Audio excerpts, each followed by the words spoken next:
Welcome to the Mad Marketing Podcast. This is one of the most insightful conversations I've had in this series. In all honesty, this is also the very first episode I recorded for Mad Fire. So I naturally wanted somebody who's very special, very insightful. And Arvid Kahl was just that person. He's somebody whom I really look up to. He's somebody who is literally living the life that a lot of entrepreneurs dream of. So he and his wife started a SaaS business together, ran it together for years, bootstrapped entirely, and eventually sold it for a life-changing amount. Now he's sharing his learnings out there, and you can only imagine the value he has because all of these learnings, all of these insights come from raw experience. He's already been there, done that. He's also written this wonderful book called Zero to Sold, which is one of my favorites. Has a lot of insights again. And you should totally go and stalk his Twitter, LinkedIn, blogs, everything. But before that, listen to this conversation. We've spoken at length on topics from startups, marketing, his journey. Super duper insightful. Every minute of it. I promise you won't get bored at all. So just head over to this conversation now. So my very first question to you is from the starting, which is your background is that of an engineer, is that of a developer. And from that to switching to marketing, because in your company, the one that you sold, it's just you and your partner who was there. And I'm sure you must have wore the hat of marketing or sales at one point. So how was this switch? How did you learn from somebody who did not have this background at all? Well, I was always afraid of it. I can tell you that. Like, I always thought marketing, I had two thoughts. I was super scared of it, and I thought marketing was for losers and it was stupid and you didn't need to do it. I think that's just a general thing that engineers get taught along their journey. Yeah. I personally remember like many peers that I went to university for software engineering. I dropped out a couple times, but you know, I went there and I learned all the stuff that I wanted to learn. So the peers that I had, they were all saying that the only really important work is product work, is creating the technical thing, which is kind of obviously the thing you want to do if you study the technical part, right? So you don't really care about what the product then is being marketed as or being sold to. That you don't care about this. The product is the thing you work on. So that has always been my perspective. The most important part is to make the product, and if it's good enough, you know, the whole if you build it, they will come kind of thing. People will buy it because a good product sells itself. That was one of the most problematic things for me to reframe in my mind to even attempt to do marketing and sales in the business. But once I understood that I had it all wrong, I figured out, well, I'm thinking about it from the wrong perspective. I'm thinking about it from the product, while the people who have the problem that we were solving, in our case for Feedback Panda, it was online English teachers, right? So their problem was, I don't have enough time with my family. Their problem was not, oh, I wish I had a templating software as a service business in my life. That is not the problem, right? Their problem was, I work so much, my kids are home, I can't spend time with my kids, I have to get up at 4 a.m. to teach, and then I wake my kids and I send them to school, then I go to my second job, and you know, that was their life, and that was their problem. And once I figured out, I really care about these people. Because Danielle was also one of these people. She was teaching English online, which is why we bought the product, because she needed something. And then we figured out, oh, wow. And it's not just her. It's everybody who works for these companies that needs this product or needs help. Once I reframed it as, it's not me building a product. It's like me helping people solving their problem with the product somewhere, right? You know, but the problem was the big deal, not the product. That made it so much easier to say, well, okay, obviously now I need to talk to them and tell them, hey, I know you have this problem. It sucks that you don't get to see your family. I can kind of help you here, right? That's and once I reframed this from I am the king of software to software is just one of the many ways that this big problem can be solved, it all felt so much easier to go into to marketing and sales. And honestly, the way we did it was really just being part of the community of online English teachers. Danielle was in their Facebook groups and on Instagram and whatnot. And I kind of came in there as well as one of two people. Like, everybody needs to do all the work in a small company like this.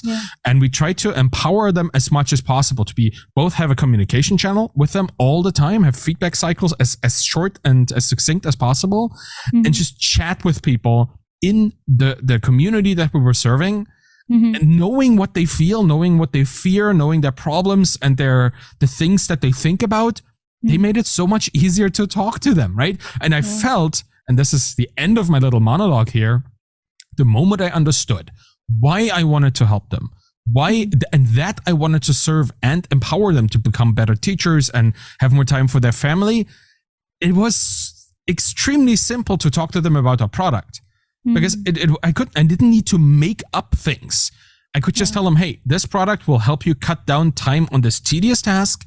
And then with that time, obviously, you can spend less time on work, more time with family.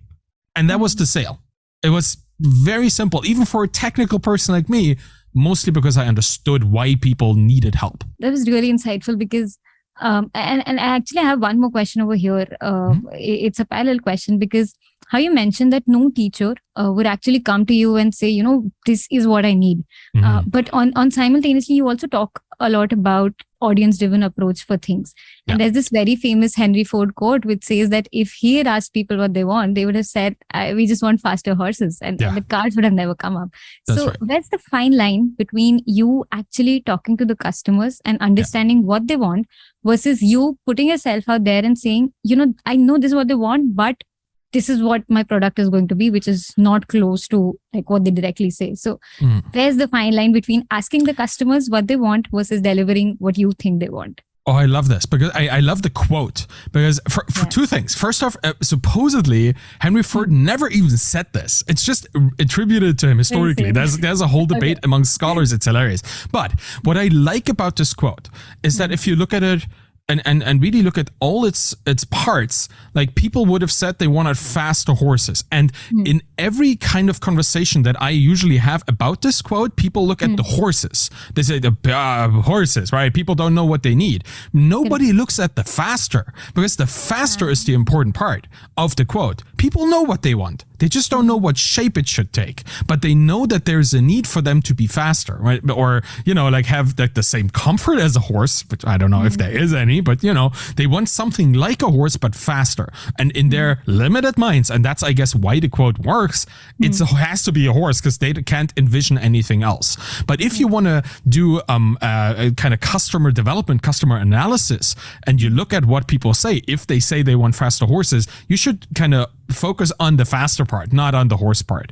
And I think that's the same in any kind of community-driven approach. You look at what people are saying, and they can be saying a lot of things, and most of these things will not be useful to you as an entrepreneur. But I have found that there's 4 kinds of things that people say that you can usually turn into an interesting internal conversation about what you can help them with. And that is people complain about stuff, which is kind of, like, oh, this horse is too slow. And then you can say, okay, like from that complaint, you can probably source that they need something faster or that they want a different horse, whatever it is. Then they seek help. That's the second thing.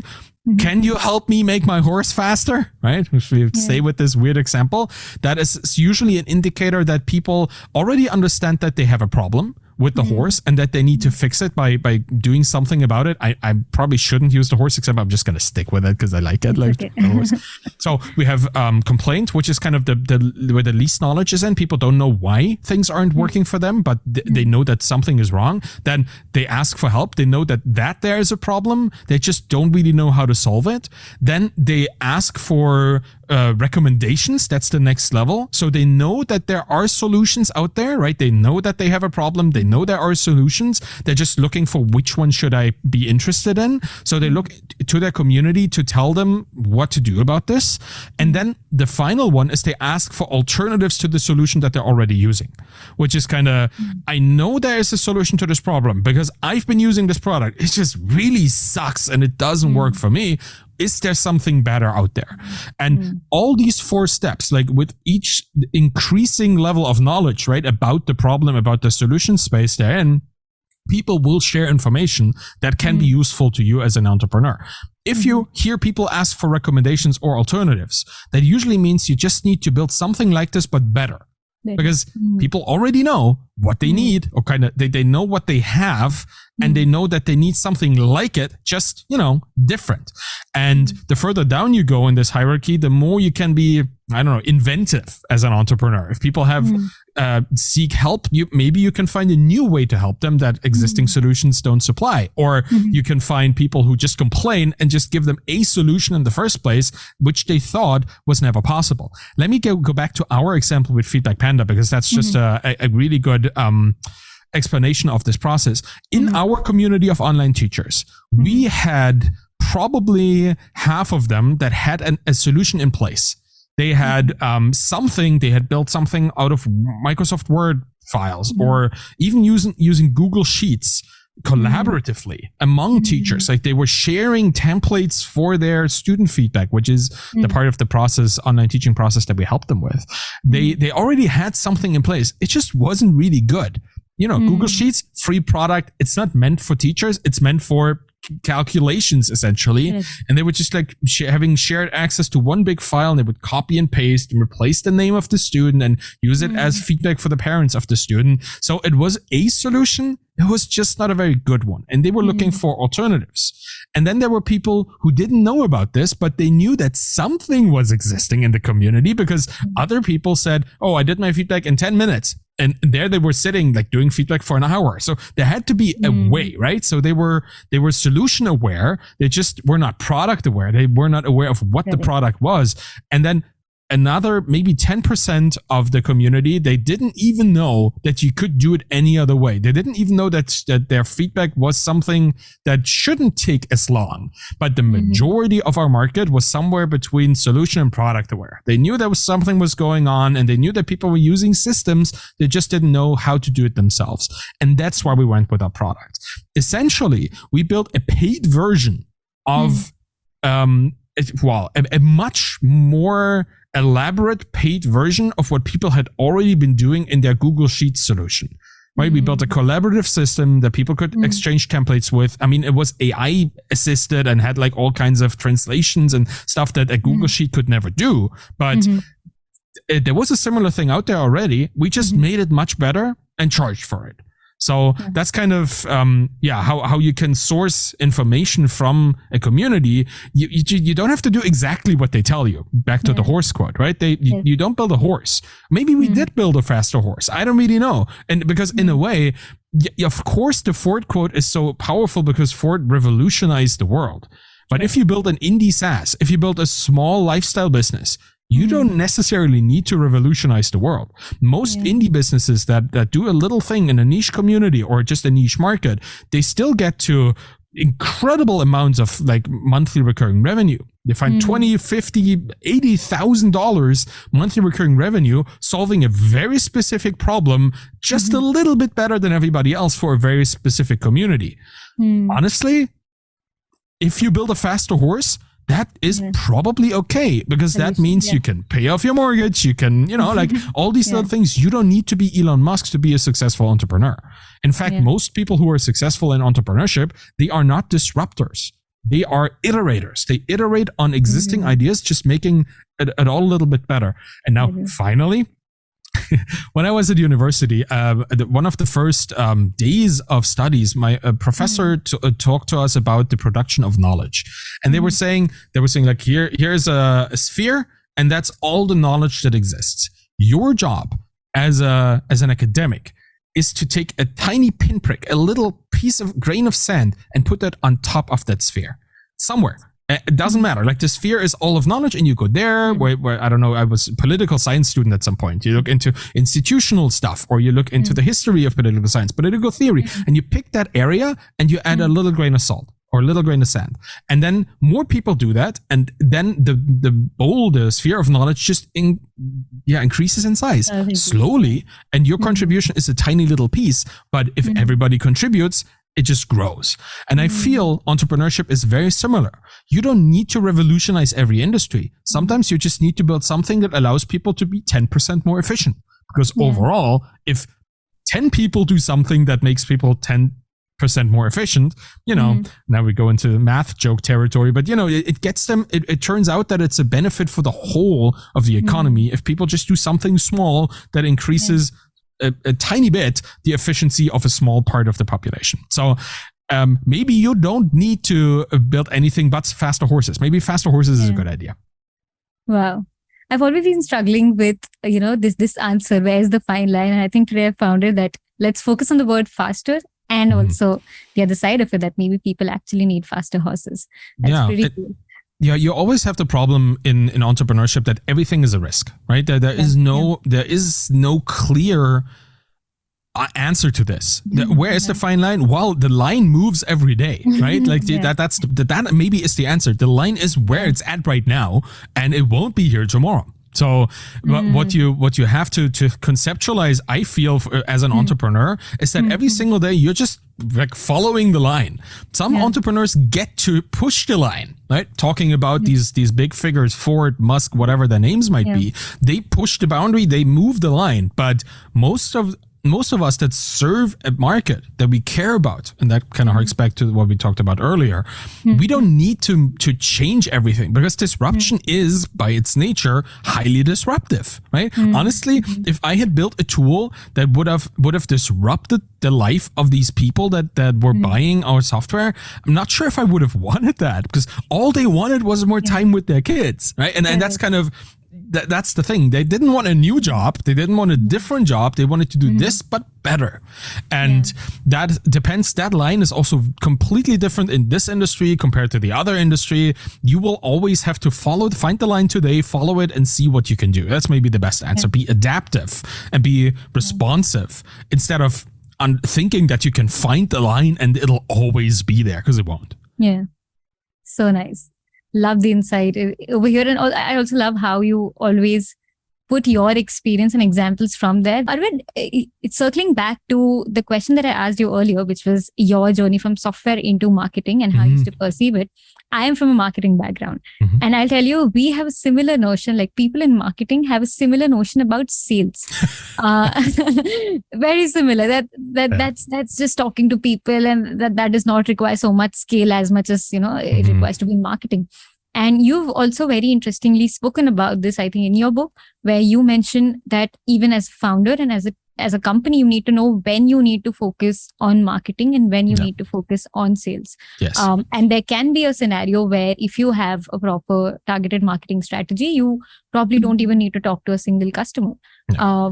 Where is, I wouldn't say the line over here, but what is marketing versus sales for? There is almost a much more discernible line here, I feel. And to me, that line is between the whole approach, the business model approach of the business that you're in. If you're building a software as a service business, you have the choice of, it's a spectrum, obviously, but it's between low touch and high touch. That's really where I see these the ends of the spectrum.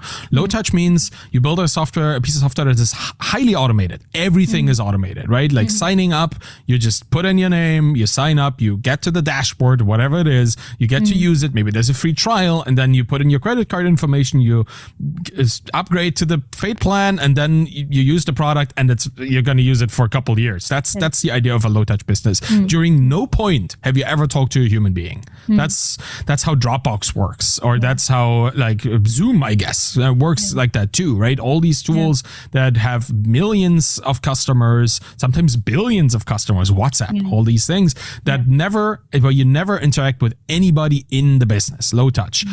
Super scalable, obviously, usually lower price, because with the capacity to have many customers, you also want to make it affordable. High margins in terms of revenue, and super low marginal cost to onboard a new user. Usually costs you almost nothing to create a new row in a database where everything is automated. Send out another email, right? That's in the cents, if at all, a fraction of a cent to pay for getting somebody into your business. And then even if they don't subscribe, the cost that they incurred for your business are also super low, because high touch or low touch just means that you set low limits, and if they reach the limit, they have to upgrade or stop using your product. So you have lots of control. Low touch means like essentially no touch, best kind of business. You never have to interact with a customer. Not really true, because sometimes people have trouble. They have to go through customer support, and that's kind of where you get to meet them. But low touch means late touch. At best, it's a late touch, and that usually is a business where you have a lot of marketing, and barely any sales, or sales is so automated that it's just the last step in the marketing funnel, right? You market, people get to your page, they get to use the product, and your sales process is really just a upgrade now button somewhere in your product. Because if people click on this, they buy it, and if they never click on it, well, they will never buy. So there you go. On the other side is the high touch SaaS business, and that's the kind of Salesforce or SAP, these gigantic SaaS businesses that onboard whole businesses into their own product, right? Or Sparkloop is one of them, more in the indie hacker sphere where I am. It's an email referral system tool. And you can't just log in and do the thing. Like I had a call with the founder, with Louis, like for an hour, setting up the rewards for my newsletter so it can be effective, right? Because it takes a bit of thinking, a bit of exploration, and a lot of experience. That's what Louis brought into the conversation, to set up a good email referral system. And that took us an hour just to get me set up. Like that doesn't scale to thousands of customers a day, right? That just doesn't work. So usually that is much more of a sales conversation, both leading up to this and then during the process of actually getting me onboarded and getting me to actually pay for the thing. And that's where sales is much more efficient. You still need to do marketing to get people to talk to you or to find the people to talk to, but it's much more hands-on. It's much more elaborate in terms of the effort that you need to put in. And the consequence of this is you have fewer customers that pay you more money. And more money usually means more convincing. And convincing usually means more hand-holding, and hand-holding is best done by two people. So you need a person to do it. And that is the sales associate or the account person, whatever you call them, right? That's a human being doing this. So depending on what your business model is, if you want to build the ultimately scalable thing like Netflix, or if you want to build something much more hands-on like Sparkloop, or, you know, where you have to onboard different things and you have to set it up precisely in a way that makes it work for your customer. That kind of, to me, is the distinction between lots of marketing and lots of sales. Again, continuum, you could be right in the middle where it's kind of sign up yourself, but then you have to come in and set it up with them. So you have to have the sales conversation for an upsell at a later point. Can be anywhere. And both need marketing and both need sales. They just have different ways of coming into being. Yeah. Got it. I love this spectrum theory, which has been developed from one question to the other, which is that there's no line, but there's a spectrum and you can be anywhere. 100%. And it always is that. I feel like this to me is kind of cheating because it doesn't really give you a clear, distinct answer, right? Yeah. But if I use that as a framework for almost everything, like I use it for idea first or idea seeking, like product first, or, you know, like community first, audience first, businesses. It's always somewhere in between. Like you can have an idea, but then you go into a community and you validate it, and then you kind of change it. So is it idea first or is it community first? Like you can't really make this distinction anymore because it's just overlapping and it slides back and forth. Sliding scale, not just once but over time as well. So that is maybe it's a cheat, maybe it's a hack, but I use it as a mental framework, and that usually helps me to feel good about the choices that I make, knowing that, you know, there's room to the left and to the right, and I'm not making a wrong choice. I'm just making a suboptimal choice, and I can move it, push it to wherever it needs to be. So thanks for pointing that out. I think if you apply this to most things, it makes your life much easier. If you don't see it like in black and white in the high contrast, but see it in the shades of gray that most things are. Correct. It usually saves you a lot of time, like wondering and worrying. Yeah, I think a lot of answers in entrepreneurship probably can start with an it depends. It depends on this, and then maybe this works for you. Interesting. Honestly, I'm sorry. I feel that barely any field doesn't benefit from an it depends in an answer. I mean, even in mathematics, or if you look at like quantum physics and stuff, you have very, very clear rules and systems that are very thought out, yet still people debate, right? If you looked into complexity and into the PNP situation, software engineers might know what I'm talking about. Like there are certain fields that still have no answers, even in stringent and rule-based systems such as mathematics and physics. And if those things where we have the rules of the universe, if even those fields, we cannot clearly say if a thing is true or not, or if what to call it even, well, then how should anything that human beings do, like business or health or philosophy for that matter, right? Or literature, anything that involves this kind of flexible human mind, how could we ever have like a perfect, clear truth that is not context dependent or, perspective dependent. I think it depends. And then giving people the extremes and stuff, that is always interesting. More interesting than a yes or no answer, because, there's no context for that. So true. I read this about your company that you and your partner were literally documenting everything from the start, and it's as if like you already knew you're going to sell it. Obviously, you did not know at that point, but I read this that you already had such good documentation as if you're already going to sell it. Yeah. What is this good documentation for you? Like, is there a checklist? Is there like what sort of questions do you ask to yourself? Because documentation, I really feel is an art. Like you really have to shed off all your assumptions that, okay, this is obvious, this need not be put out, but you also have to be very futuristic in it. So what is a good documentation for you? Well, it depends. No, I'm not going to go for that joke. I think every business is essentially a collection of processes and systems, right? A well-established business and a business that is sellable, which is kind of what we went from the beginning. Like we didn't want to sell the business, but we wanted to make it sellable. I had just read the book Built to Sell by John Morlow, and that is exactly what he talks about in the book. He describes an agency owner who wants to sell their agency and then finds out, I can't really sell it because it's all me. It's like I never taught anybody what I'm doing. I never had anything written down, and now I want to sell my business, but nobody wants to buy it because essentially it's all in my mind. And then he kind of learns how to turn this into like essentially a franchise, right? Something that somebody else could run for you.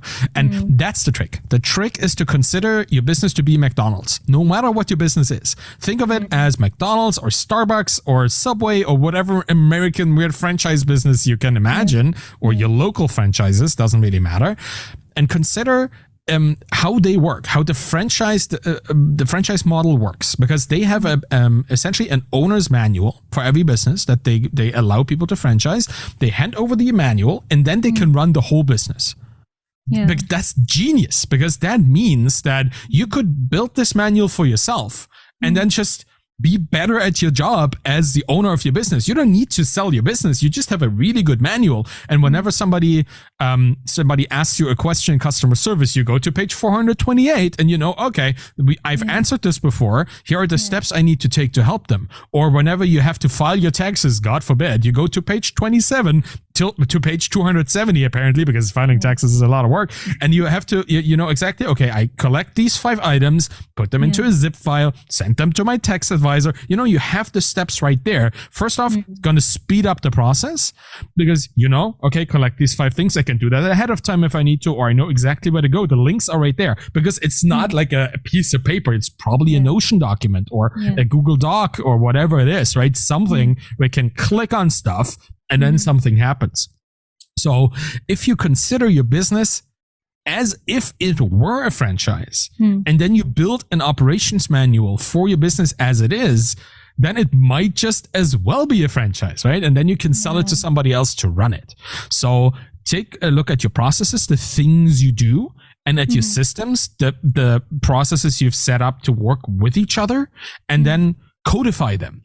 We had standard operating procedures, really the kind of, what is the task? Who's responsible? What else did we put in there? What do you need? What logins do you need? And here are the 7 steps you need to do, right? For things like how to deploy the software. It's like you log into Google Cloud or whatever we used, and then you use the credentials from 1Password, and that's the username, the password you'll find in there. And then you go to this page and you click on deploy, and then you update this and whatever. Like we had everything structured, particularly useful when push came to shove, like, oh, we have a server error or some kind of maintenance problem. How do I redeploy? How do I check for a database connection? Like all these things, the moment they happened, and that's the trick of how to do it, the moment something happens, you have a piece of paper next to you and you just write down what you're doing as clearly as you can. And then when things are calmer, like after you, I don't know, redeployed your code, or after you answered this customer's particular question, you take your notes and you codify them into a standard operating procedure. Like you immediately, if you find 5 minutes, you copy and paste, or you just write it out real quick and add it to your collection, so that next time this happens, you already have a step-by-step. And if it happens next time and you notice, I could have done this better while you do it, because now you're much calmer because you have your step-by-step. Well, you optimize, you change the things, you update your standard operating procedure, making the whole process better, less error prone, more reliable, and faster. Super awesome about SOPs, I feel. I'm German. We love process and bureaucracy, but the idea behind this is every time something happens, you turn it into an SOP, means next time this happens, it's way less of a problem. And if you do this over time, over weeks and months and years, you will get less and less problems that are actually problems, because most of the things you already have qualified in an SOP somewhere. So you could just pull it out and work through it. And sorry, but there's so much opportunity because the moment you have an SOP, you have a step-by-step.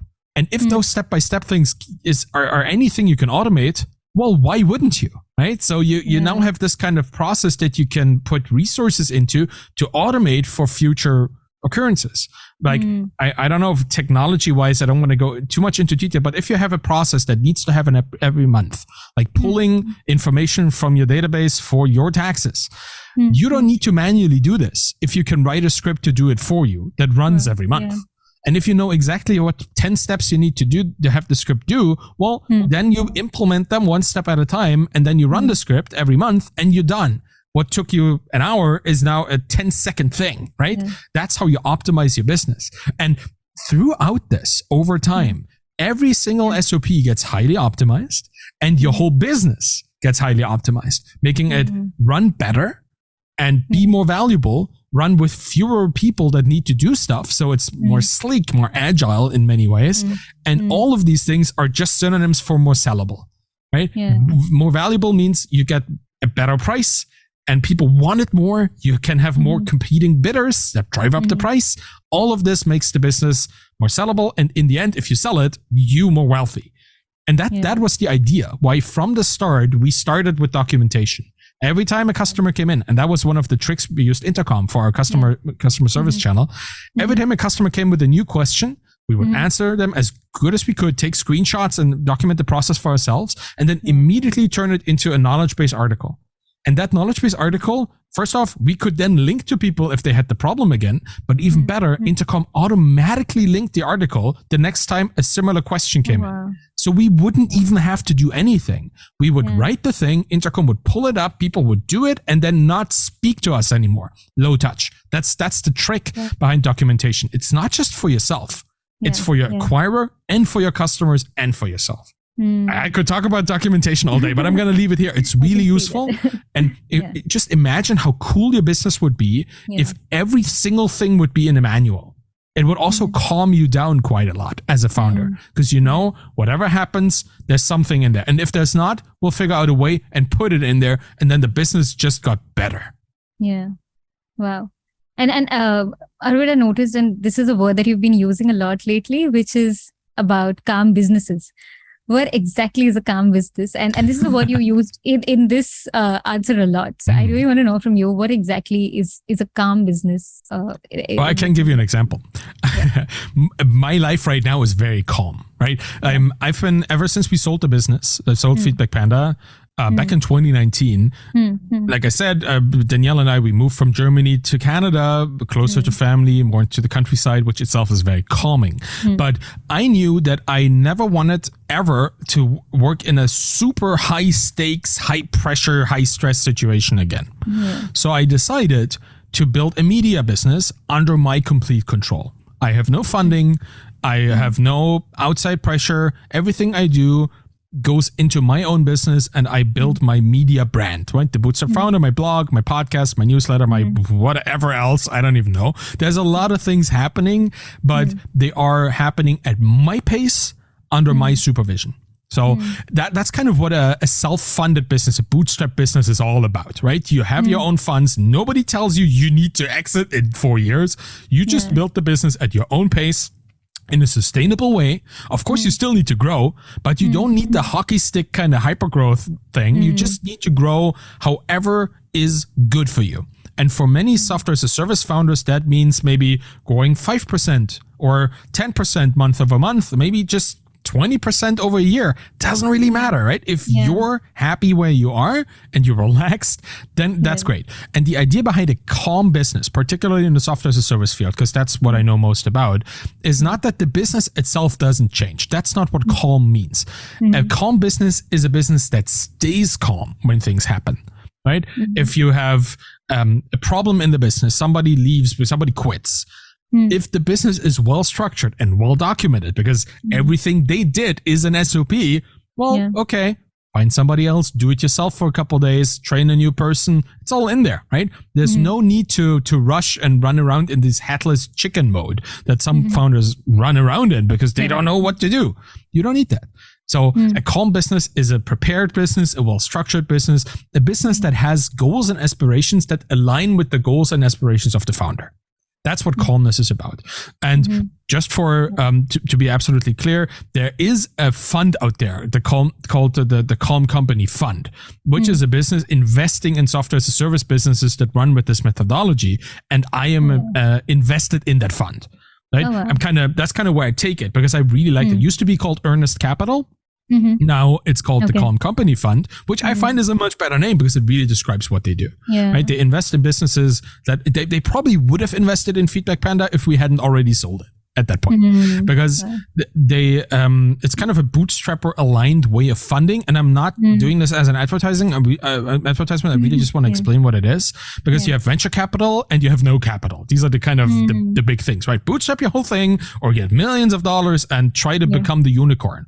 Those are the spectrum, the extremes. Again, the spectrum, and you have somewhere in between them. But most funding solutions are either on the very much you don't get any money at all, or you only get a lot of money with a lot of consequences, right? Because VC has a lot of consequences, because all of a sudden you have investors in the mix and they have their own expectations, and now you need to align your goal of running a smooth business with their goal of getting a 100x exit in the next 5 years, and that is usually not so easy. So a calm company tries to avoid getting into situations where somebody has hyperinflated expectations and the other person does not.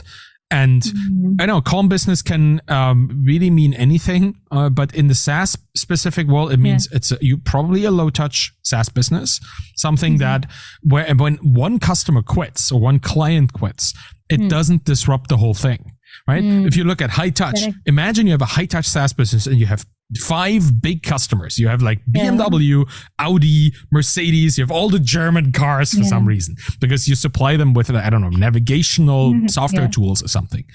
And now Mercedes buys somebody else. Now all of a sudden 20% of your revenue just fell apart.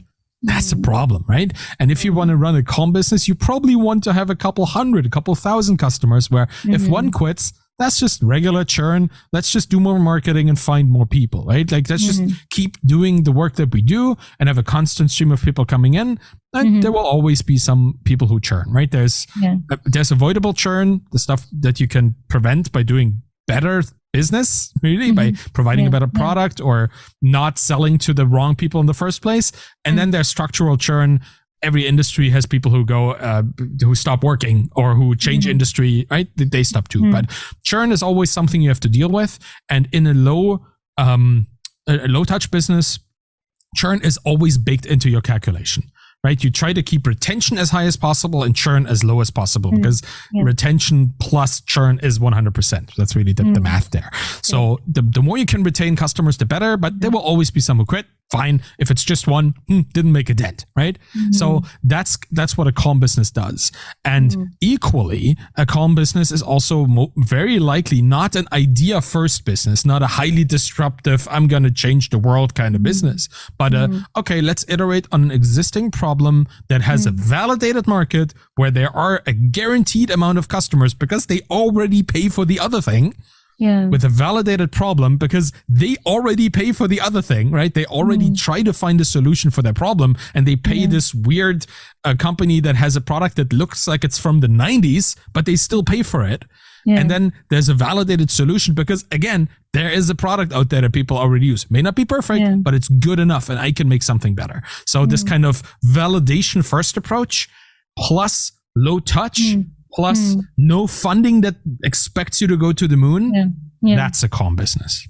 Wow. Very interesting. And another question which comes from this is, so how you mentioned that you sold your company for a life-changing amount, as you say it, and what is it on the other side? Because there are a lot of founders who dream of something like this happening, and a lot of bootstrap founders who really want something like this to happen. And suppose we've built a product that people wanted, we've reached to a stage where, like how you reached to a stage that there was decent enough revenue coming in, it was a calm business. But after that, I read this somewhere that if for a couple of months you were like in a void. Now what do we do? Like now we have money. Now everything is done. Yeah. What do we do? And there's a very famous Jim Carrey quote over there which says that I want all people to turn rich and famous so that they know that's not the answer. So it's debatable, but I want to know from you, now that you're on the other end, how have things changed and how has the journey been for you like that?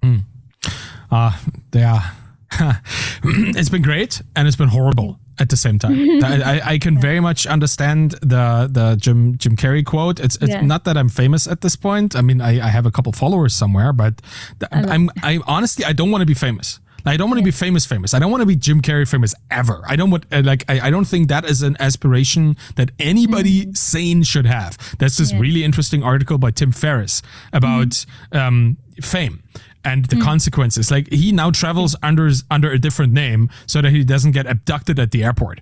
I don't want that life, honestly. Really don't want that. But what I noticed when we sold the business is that I had not expected how different my life would be without the means of finding passion and finding meaning in my work. And I was just talking to my dad a couple days ago. He's gonna stop working next year and just go into retirement.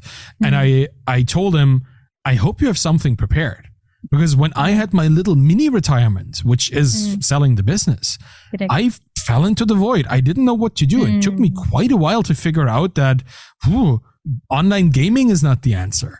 Or, just hanging out and reading books, as great as that is, it's also not the answer to retiring at 36 or whatever age I was. I don't recall.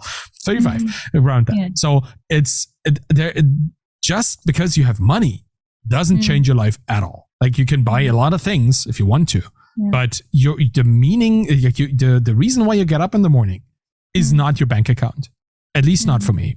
So both for Danielle and I, it was a big problem, because not only do you have to deal with the fact that you don't know where your next meaningful action is coming from, you also have just given away the thing that you built for many years. And it's I'm hesitant to compare it to a child, because it's a business. But in a way, both Danielle and I, we poured a lot of affection and a lot of our time and energy into this non-corporeal thing, the business, that once we gave it away, something was missing, right? There was a lot of grieving, like actual grief involved in having handed over the business. Because I mean, if it were a child and you would get like a couple $1 million for it, it still would be weird, right? That would be super strange to sell your child. With a business, it's fine, it's legal, but you still give something that you have an emotional relationship with away, even if it's just a business. And for Danielle in particular, she was the CEO of the business. Like, for her, it wasn't just a business, it was her business, right? She was in a community of teachers that looked up to her, that listened to her, and that were involved with her. And now handing over that business meant, well, a reduction of this to a strong degree, because all of a sudden somebody else was running it and she was not helming it anymore. She was not the spokesperson of the business anymore. A lot of personal relationships just kind of meandered away at that point. So you lose something. And at the same time, you have to look for something to replace it, to compensate for that. The very complicated process. And no matter how much people will tell you about this, you're still going to be confused by it. At least that's what I felt. And that's what every single founder that I talked to since felt at that moment. We all think we're prepared. We all think we have a plan, but no good plan survives contact with the enemy. And it's exactly that, the same. But, and here comes the good part. Obviously, selling a business for what I'm allowed to say is a life-changing amount of money is an incredible relief, Because the moment you invest it, the moment you take that money, diversify your portfolio, real estate and stocks, and hopefully not too much crypto, because the moment you make sure that this money is not just sitting on your bank account, but is actually doing invested, right? You feel like, okay, now I don't need to struggle to figure out how to pay the mortgage or the rent next month. Now I don't need to really look at how much can I afford to eat this month, right? You have a very different look, not just on your day-to-day life, but also you have this kind of post-economic state of mind. You don't think about how do I survive, but you can say, so what's my monetary strategy for the next 10 years? Very different, right? One is, how do I eat today? The other one is like, how do I invest smartly for the next decade? And from that perspective, obviously many choices have become available to us, like investing with Calm Company. That's the thing. We probably wouldn't have been able to afford this, to put in money there, but then we could. And now, not only do we get to benefit from all these SaaS businesses that we know something about and we see them thrive, we get to mentor them, because that's part of the Calm Company approach, is that everybody who invests is also a mentor, which means that most people who invest are SaaS founders. And now all these SaaS founders can mentor these other SaaS founders. It's wonderful. So there are opportunities that come from having sold a business. You now are in this kind of more elite group of people who are well connected for some reason, right? Now I have connections with other founders who sold, and we do projects together. And it's a great opportunity generator, and it really calmed my own personal anxieties and fears about the future. So there is this moment of, it's like in a good movie where you have this moment of despair, this kind of the darkest night. And then after that, the third act begins, and the finale, and everything works out. Kind of like that. It's pretty lame to describe this whole journey as a movie, but it has these moments, these twists, right? You don't expect things to be weird. They get super weird, but then it gets better. Wow. Super interesting. I've never thought of it from that perspective. And also, Arvid, one last part which I really want to know. I read somewhere, or I heard it somewhere, that you spend like 8 to 9 hours on Twitter, and Twitter is your favorite app. So I really want to know, from somebody who's also a writer and a very avid writer, what is this consumption versus creation graph for you? Like, how does that look like? Because if it's so much time on Twitter, I mean, you sort of develop a style of, writing, or a style of conversation that everybody is having. You get into a bubble. So how does this consumption versus creation graph look for you? Like, I spend a lot of time on Twitter. It's open here right now, so I don't want to look at it. Twitter for me has two functions, which is why consumption creation overlap each other for me. It is both my channel of distribution. Obviously, that's where I do my marketing for my products, essentially my media brand, right? My blog posts, my newsletter, but also my books and my course and all that. So it's an outlet. But more importantly, it's how I source the things I talk about. Like I follow what I think 14,000 people at this point. There's a lot of stuff happening on my Twitter feed. But the things that the Twitter algorithm surfaces to me are, and that the things that I look at by manually going through my notification list and other things that I use. Don't want to go into detail, but I have means to find interesting things that are not just presented to me by Twitter. But the things that get surfaced to me are the things that I think about.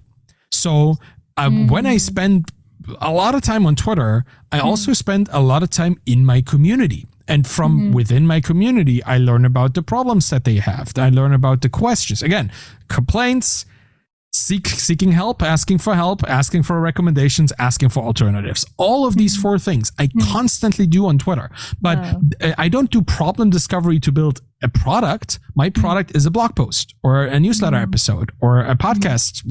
That is what I do. I constantly source problems.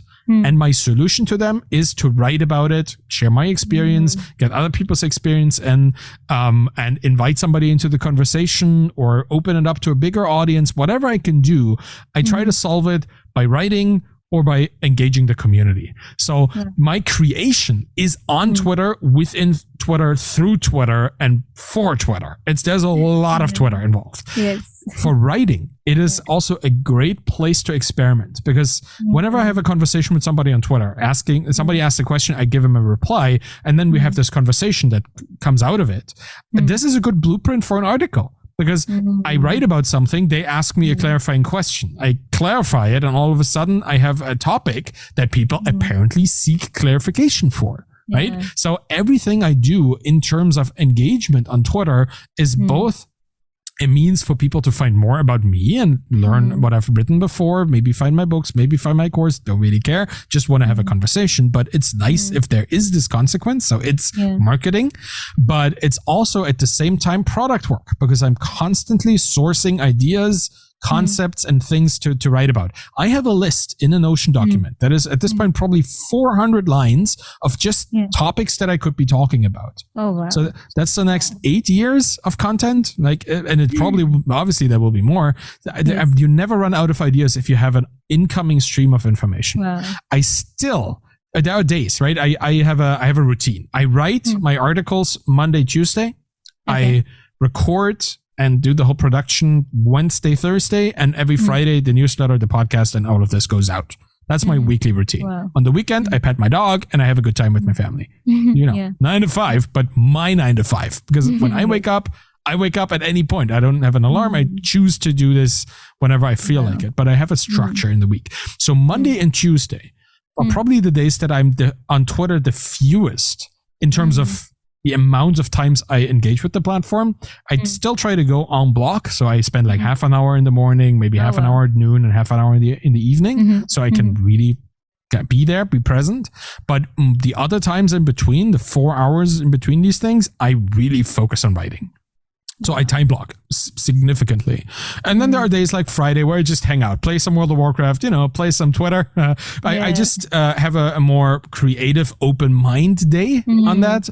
And then there is the productive creative time that is the start of the week. And then there's the operational time, which is me recording and me editing, which is also horrible because, it's the opposite of creative work, but it also needs to be done. And I still enjoy it because I get to, make things better.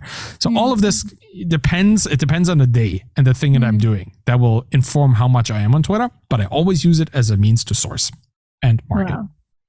Super interesting. I think a part of this clip should definitely go on Twitter for people to know how they can use it. Yeah, because most things, that's the good thing about Twitter. The things you do on Twitter are both the things you want to do and they are instruction for others on how they should be doing it. That's essentially building in public. Like I've been trying to build in public everything that I'm doing, write in public, marketing public, and just communicate, engaging public so that people can see what works for me. And I often share results of these things because it's also engaging. It's nice to see what works and what doesn't. And then they can imitate it or make it their own, find another way, whatever it is. I think by doing things in public, you're always always teaching, right? You're always giving people the good opportunity to learn from somebody doing it, either if it works or not, and to see if it's for them.